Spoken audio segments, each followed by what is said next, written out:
Assalamualaikum warahmatullahi wabarakatuh. Halo teman-teman. Di video sebelumnya aku udah pernah mereview buku Psikologi Islam karya dari Bapak Agus Hirmawan, mulai dari bab 1 sampai dengan bab 6. Nah, di video kali ini aku akan melanjutkan review buku yang sama dari bab 7 sampai dengan bab 15. Buku yang berjudul Psikologi Islam ini ditulis oleh Bapak Agus Hirmawan SPDI MA yang diterbitkan oleh Pustaka Ilmu Yogyakarta, memiliki 132 halaman, dicetak pertama kali pada tahun 2021 dan cetakan keduanya diterbitkan pada tahun 2024. Oke, langsung saja kita masuk ke pembahasan review bukunya. Pada bab 7, penulis membahas tentang motivasi dalam perspektif Islam. Motivasi adalah dorongan yang menyebabkan seseorang melakukan suatu tindakan untuk mencapai tujuan tertentu. Motivasi menjadi penggerak utama perilaku manusia. Dalam perspektif Islam, motivasi dibagi menjadi motivasi fisiologis, motivasi psikis, dan motivasi spiritual. Motivasi fisiologis berkaitan dengan kebutuhan dasar manusia seperti makan, minum, menjaga diri, dan melestarikan keturunan. Sedangkan motivasi psikis berkaitan dengan kebutuhan psikologis manusia seperti keinginan melakukan sesuatu, memperoleh penghargaan, dan mencapai keberhasilan. Kemudian ada motivasi spiritual, yaitu dorongan untuk beribadah, mendekatkan diri kepada Allah, dan mencapai kebahagiaan dunia akhirat. Di bab ini juga dijelaskan tentang peranan motivasi dalam kehidupan, yaitu sebagai dorongan untuk seseorang bertindak, menentukan arah perilaku, dan membantu seseorang untuk tetap berusaha mencapai tujuan yang diinginkan. Di akhir bab juga membahas tentang motivasi belajar dalam Islam. Belajar dipandang bukan hanya untuk meningkatkan ilmu pengetahuan, tapi juga sebagai bentuk ibadah dan sarana meningkatkan kualitas diri sebagai hamba Allah. Bab 8 menjelaskan perbedaan antara pertumbuhan dan perkembangan.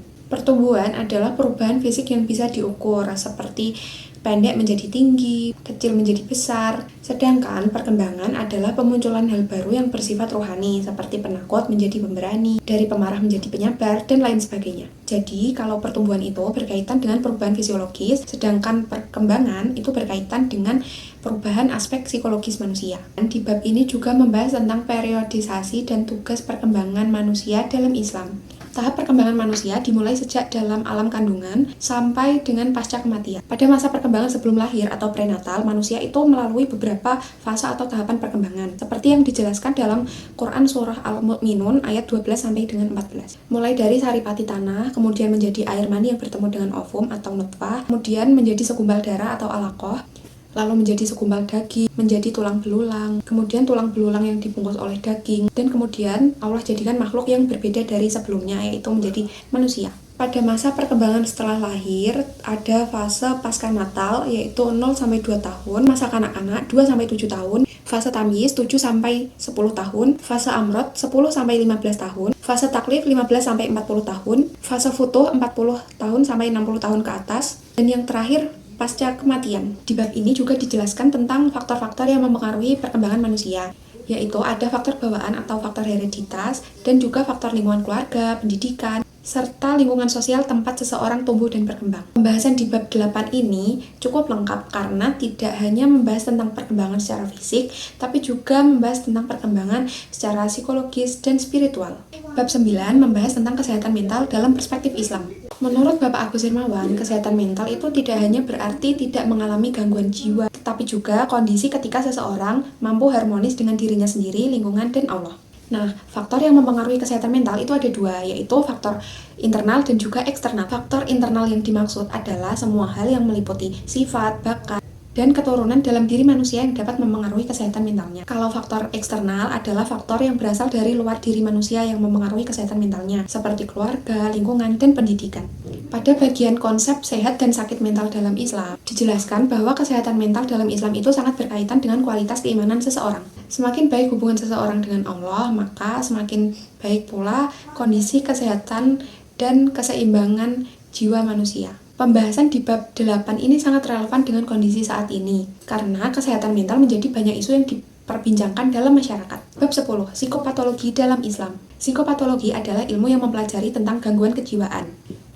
Dalam perspektif Islam, psikopatologi atau gangguan mental tidak hanya berkaitan dengan faktor atau aspek psikologis dan biologis saja, tapi juga spiritual. Penyebabnya bisa karena lemahnya iman, lingkungan yang buruk, konflik batin, tekanan hidup, dan lain-lain. Karena itu, dalam buku ini dijelaskan penanganan gangguan mental tidak cukup hanya dengan pendekatan medis dan psikologis, tapi juga perlu disertai dengan penguatan iman, ibadah, zikir, tazkiyatun nafas, muhasabah, dan lain-lain. Bab 11. Psikoterapi dalam perspektif Islam. Psikoterapi Islam adalah pengobatan alam pikiran. Lebih tepatnya, psikoterapi Islam adalah pengobatan dan perawatan gangguan psikis melalui metode psikologi secara Islami yang bertujuan untuk mengatasi masalah psikologis dan mencapai kesehatan jiwa yang lebih baik.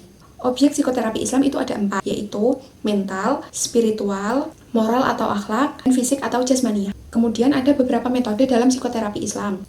Yang pertama ada metode ilmiah yang menggunakan penelitian secara empiris seperti tes, eksperimen, wawancara, observasi, dan survei. Yang kedua ada metode keyakinan, yaitu berdasarkan tingkat keyakinan.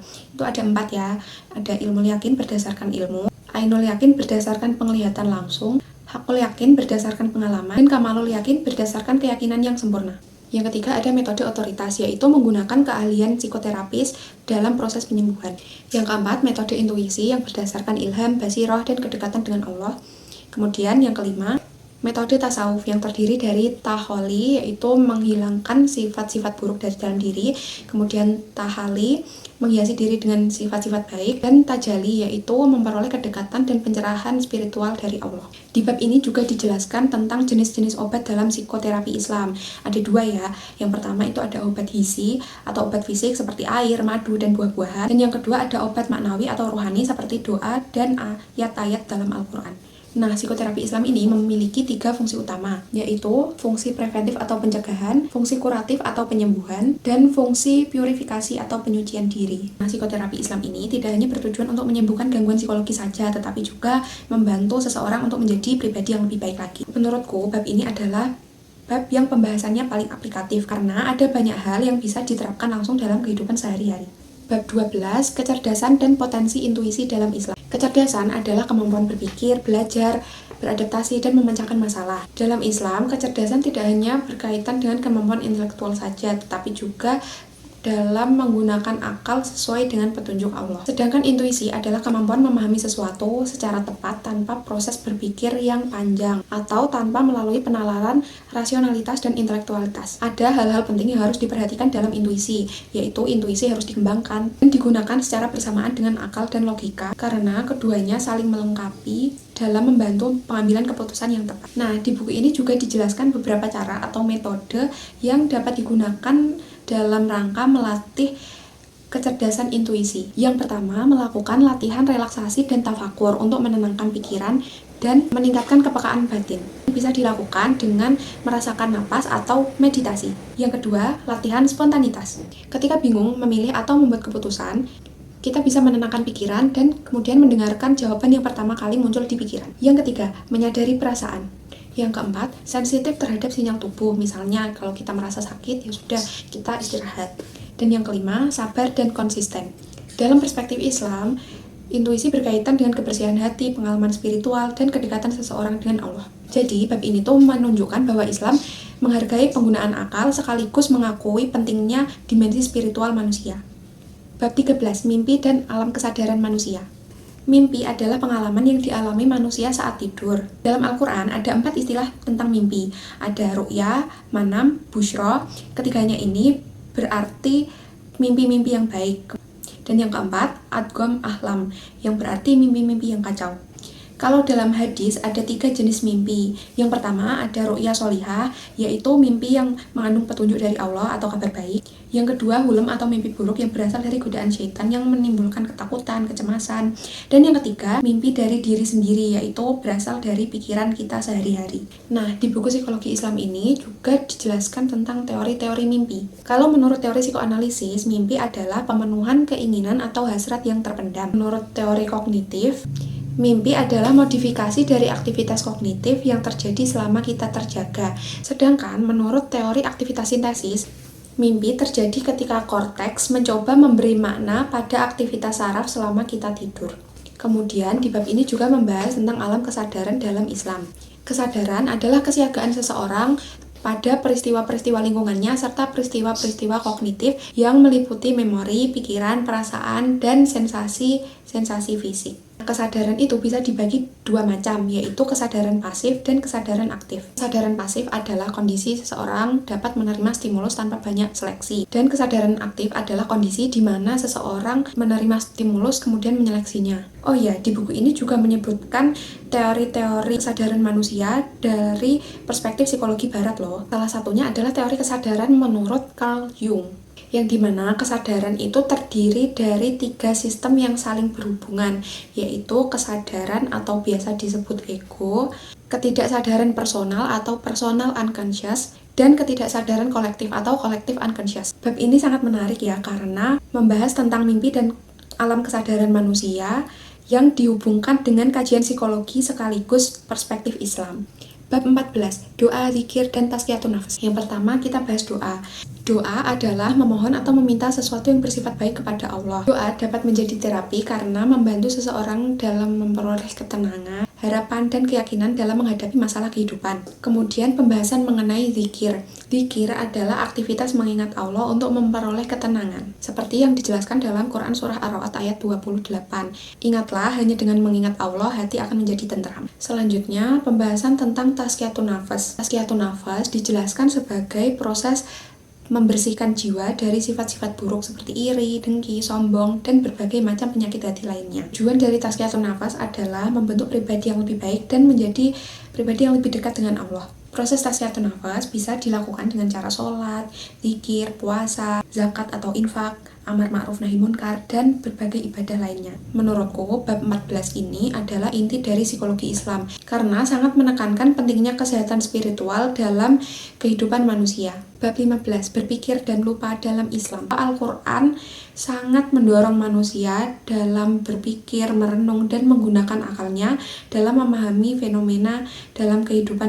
Kemampuan berpikir merupakan kemampuan yang istimewa yang dimiliki manusia dibandingkan dengan makhluk lain. Di bab ini juga membahas tentang lupa, yang dimana lupa itu merupakan bagian dari salah satu sifat dasar manusia. Lupa bisa terjadi karena kita kurang perhatian, lemahnya ingatan, atau kelalaian manusia terhadap sesuatu. Cara untuk mengatasi lupa menurut buku ini bisa dilakukan dengan cara berzikir atau mengingat Allah, mengulang atau mengingat-ingat kembali informasi, serta menjaga konsentrasi. Bab ini menjadi penutup yang baik karena menekankan pentingnya keseimbangan antara kemampuan berpikir dengan kehidupan spiritual. Sekarang kita bahas kelebihan dan kekurangan dari buku ini. Kelebihan dari buku ini yang pertama, bahasa yang digunakan sangat sederhana dan mudah dipahami oleh mahasiswa maupun pembaca umum. Yang kedua, materi dari buku ini tuh tersusun secara sistematis, jadi urut gitu, dari mulai konsep dasar sampai aplikasi psikologi Islam dalam kehidupan sehari-hari. Yang ketiga, buku ini menurutku berhasil menggabungkan teori-teori psikologi dengan nilai-nilai Islam, sehingga terasa lebih dekat khususnya bagi pembaca muslim. Yang keempat, buku ini sangat cocok digunakan sebagai buku pengantar atau bahan ajar bagi mahasiswa psikologi Islam karena materinya yang sudah tersusun secara sistematis. Nah, selain ada kelebihannya tadi, buku ini juga memiliki kekurangan, yaitu beberapa materi yang dijelaskan buku ini masih dijelaskan secara singkat dan belum mendalam. Selain itu, referensi penelitian psikologi modern juga belum banyak dibahas, sehingga pembaca yang ingin kajian yang lebih akademis mungkin masih perlu mencari referensi tambahan. Jadi, kesimpulannya, buku Psikologi Islam karya Bapak Agus Hirmawan ini merupakan buku yang sangat baik sebagai pengantar untuk memahami psikologi dari perspektif Islam. Buku ini gak cuma membahas tentang aspek psikologi manusia, tapi juga bisa mengaitkannya dengan nilai-nilai spiritual dan ajaran Islam. Oke, sekian dulu ya review buku dari aku. Semoga bermanfaat. Terima kasih yang sudah menonton video ini. Wassalamualaikum warahmatullahi wabarakatuh.